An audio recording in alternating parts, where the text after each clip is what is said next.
Gareth Talbot, you're involved with Commonwealth 2014. Tell us all about it. That's correct. I'm the Sustainable Manager for Glasgow 2014 Limited, who are the organising committee for the 2014 Commonwealth Games.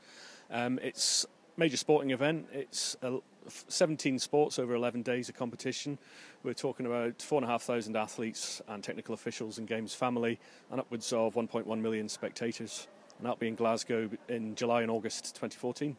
Now that's obviously, setting Scotland on fire at the moment. I mean, how important do you think an event like that will be to Glasgow and Scotland overall? Well, it's massive for Glasgow. I mean, and for Scotland, it's the biggest sporting event that Glasgow or Scotland as a country can ever hope to host. And as far as building on the success of the London 2012 Olympics, it's the first time ever in 2 years that Great Britain as a whole has hosted two of the world's major sporting events. It'll be really interesting as well to put Glasgow really on the global map. I mean, London benefited hugely just from the publicity of all the various sort of locations for the events actually drew to the various aspects of the city, and presumably Glasgow's hoping for the same thing. Oh, absolutely, and I think one indicator of that is we launched our volunteer programme last week, and within the first day of that, over 10,000 people had actually registered to be a volunteer. We're looking for 15,000 volunteers. You can imagine the amount of interest that has created just from that perspective.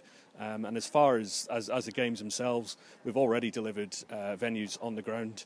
There's the Emirates Arena and the Sir Chris Hoy Velodrome, for instance, which are now operational and are hosting major events as well. So all the promises of the past for hosting the games have become the reality of, even in 2012 and 2013, we're actually delivering now. So it's a tangible outcome before the games even arrive. Yeah, well, people were very surprised at how well London did it. When I say surprised, it was because it was handled incredibly well, from an organisation and venue perspective. And of course, Glasgow will have learnt the lessons, but really the pressure's on Glasgow to deliver the same, really, isn't it?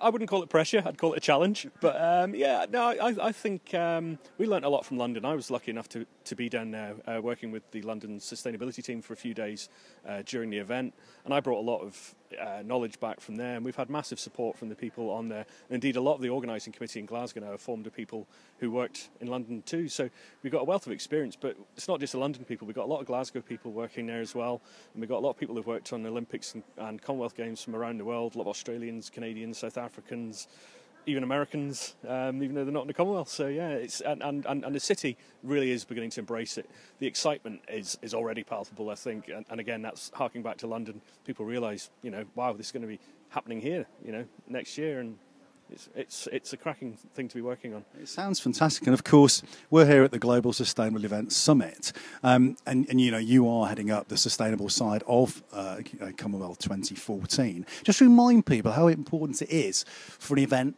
like that to be as sustainable as it possibly can be.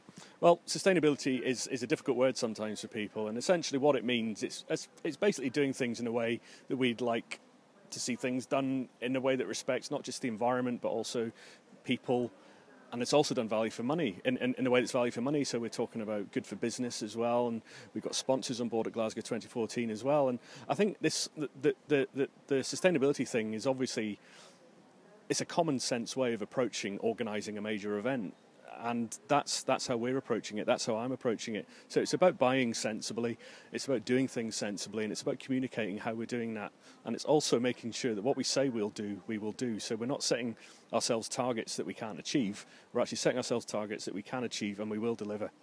And also this, in turn, produces a lot of knowledge that we then give on to the Commonwealth Games Federation, who share that and give that to the next Commonwealth Games. So what we're doing now will benefit other games in the future. So it's very long but very valuable and thoughtful process. And what are some of the key challenges you're facing that might be a little bit different, say, than those ones that were faced by London? Well, London had a lot more money than we did. We're a smaller event. We're known as the Friendly Games, so we're a bit cuddly, we're a bit family oriented.